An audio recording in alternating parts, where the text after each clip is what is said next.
এক গ্রামে হরিপদ নামের এক সহজ সরল যুবক বাস করত। হরিপদের একটাই দুঃখ, তার বয়স পেরিয়ে যাচ্ছে কিন্তু বিয়ে হচ্ছে না। তার মা সব সময় তাকে বকাবকি করত, কারণ হরিপদ ছিল একটু অলস কিসিমের। ওরে ও হরি, বেলা তো দুপুর হলো, এখনো কি বসে বসে মাছি মারবি? গ্রামের সব ছেলের বিয়ে হয়ে গেল আর তুই এখনো আইবুড়ো হয়ে বসে আছিস। কোনো কাজকর্ম তো করিস না, তোকে মেয়ে দেবে কে? আহ মা, তুমি থামো তো। সকাল হলেই তোমার ওই এক ক্যাচক্যাচানি শুরু হয়ে যায়। আমি কি করব বলো? ঘটক মশাই তো কোনো মেয়েই খুঁজে পায় না। আমার কপালে মনে হয় বিয়ে নেই মা। কপালে বিয়ে থাকবে কি করে? যেমন তোর কাজকর্ম তেমন তোর বুদ্ধি। যা হাটে যা, কিছু শাকসবজি নিয়ে আয়, ঘরে চাল বাড়ন্ত। যাচ্ছি যাচ্ছি, তুমি শুধু বকতেই পারো। দেখবে যেদিন আমি এক পরীর মতো বউ নিয়ে আসবো, সেদিন তোমার চোখ কপালে উঠে যাবে।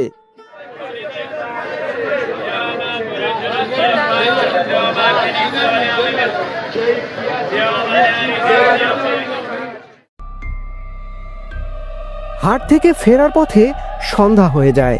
গ্রামের শেষ প্রান্তে পুরনো বটতলায় আসতেই হরিপদ কান্নার শব্দ শুনতে পায়। আরে আরে, এই সন্ধ্যাবেলায় কে কান্না করছে? জায়গাটা তো সুবিধের মনে হচ্ছে না।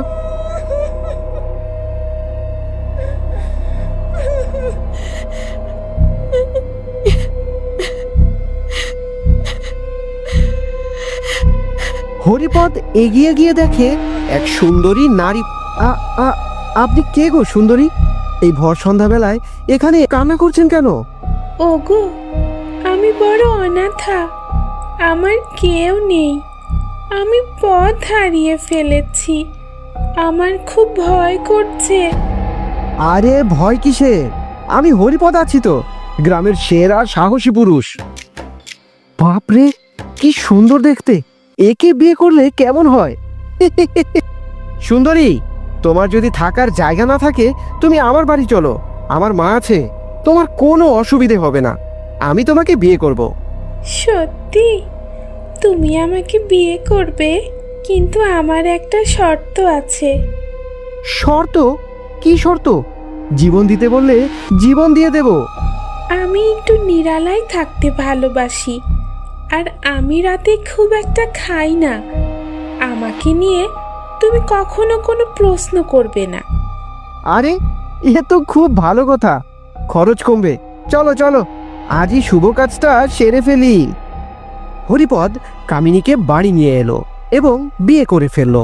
প্রথম কয়েকদিন সব ঠিকই ছিল, কিন্তু আস্তে আস্তে হরিপদের বাড়িতে অদ্ভুত সব ঘটনা ঘটতে শুরু করলো। আজ রাতে কচি ছাগলটাকে খেতে হবে, মজা এসে যাবে। ও ওগো কামিনী, অনেক রাত হলো, এসো শুয়ে পড়ো। তুমি বাহিরের দিকে তাকিয়ে কি বিড়বিড় করছো? তুমি ঘুমাও, আমার এখন খিদে পেয়েছে। আমি একটু হাওয়া খেতে বাইরে যাব। খিদে পেয়েছে?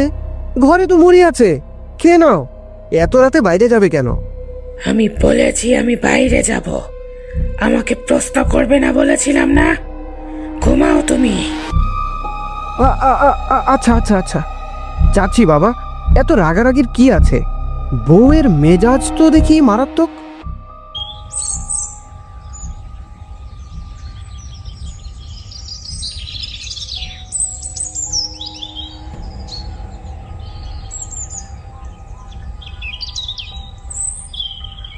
ও কিরে হরি, তোর বউকে তো দেখাই যায় না।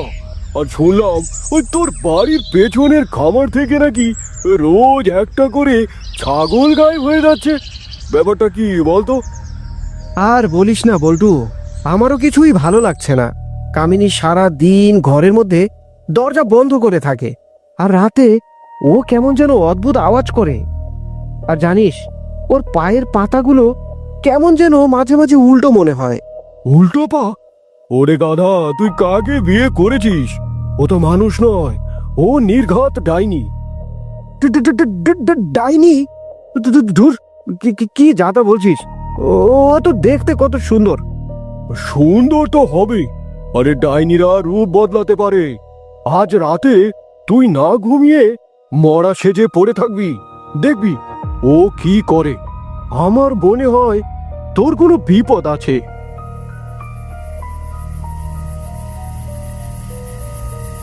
বল্টুর কথা মতো হরিপদ সেদিন রাতে ঘুমের ভান করে শুয়ে রইল। মাঝরাতে যা ঘটলো তার জন্য হরিপদ একদমই প্রস্তুত ছিল না। অনেক দিন মানুষের তাজা মাংস খায়নি। এই পোকা হরিপদকে আর কতদিন বাঁচিয়ে রাখবো? কালকেই ওকে শেষ করব। আজ বরং গোয়াল ঘর থেকে ওই মোটা সোটা গরুটাকে কে আসি।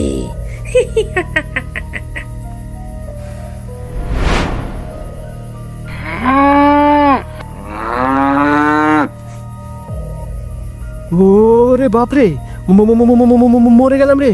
এ আমি কাকে বিয়ে করলাম? আরে আরে আমার আমার কপাল তো ফাটা বেরোলো রে।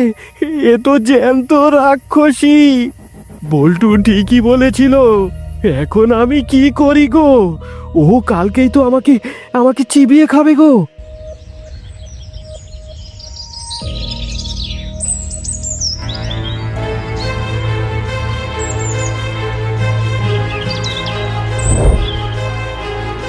শ্মশানের পাশে এক বিশাল যজ্ঞকুণ্ড, খুলি ও হাড়গোড় ছড়ানো। ভৈরবনাথ তান্ত্রিক ধ্যান করছেন। বাবা, বাবা, বাবা আমাকে বাঁচান, বাবা আমাকে বাঁচান। আমার বউ ডাইনি বেরিয়েছে, ও আমাকে খেয়ে ফেলবে। হ্রিং ক্রিং ফট। শান্ত হ মূর্খ, আমি জানি তুই কেন এসেছিস। আমি ধ্যানে সব দেখেছি। তুই এক পিশাচিনীকে ঘরে তুলেছিস। আগে হ্যাঁ বাবা, আমি রূপ দেখে ভুলেই গিয়েছিলাম। এখন আমাকে উপায় বলুন বাবা, না হলে আমি আর আমার মা কেউ বাঁচবো না। ভয় নেই, আজ রাতেই আমি তোর বাড়ি যাব। তুই ওকে কিছুই বুঝতে দিবি না। যেই ও তোকে মারতে আসবে, আমি এসেই ওকে বন্দি করব। যা এখন, এখন বাড়ি যা।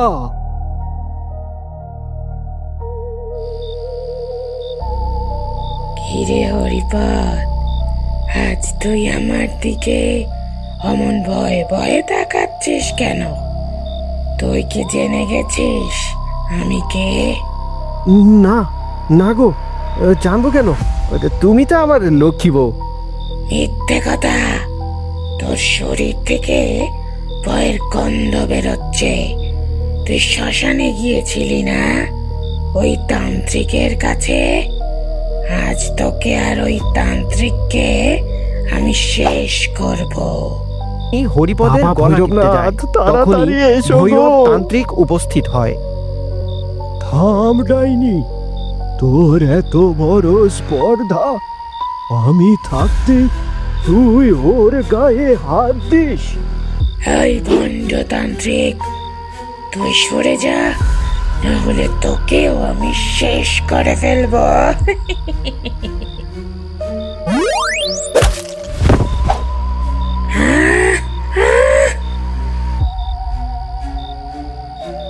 আজ তোর বিনাশ নিশ্চিত। হিং কিং ফট। মরার খুলি, কঙ্কালের জুড়ি, উই হ। জ্বলছে, আমার শরীর জ্বলে যাচ্ছে।